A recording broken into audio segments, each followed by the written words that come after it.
আসসালামু আলাইকুম রহমতুল্লাহি ওবারাকাতু। আজকে একটি কবিতা আবৃত্তি করিব।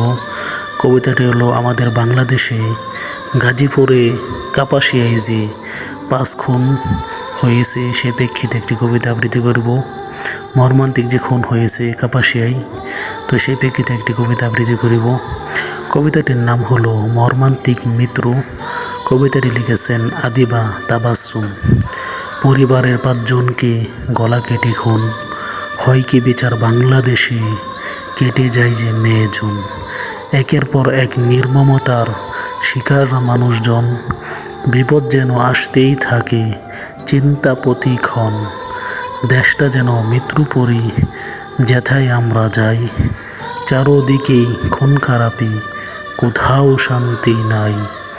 জীবন এখন অমূল্যহীন, নাই জীবনের দাম।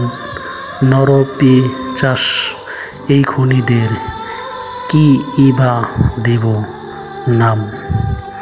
যদি প্রকৃতপক্ষে খুনিদের সঠিক বিচার হতো কোরআনের নিয়ম অনুযায়ী, তাহলে আমাদের দেশে একের পর এক এই ধরনের নির্মম মৃত্যু কারো দেখা লাগতো না।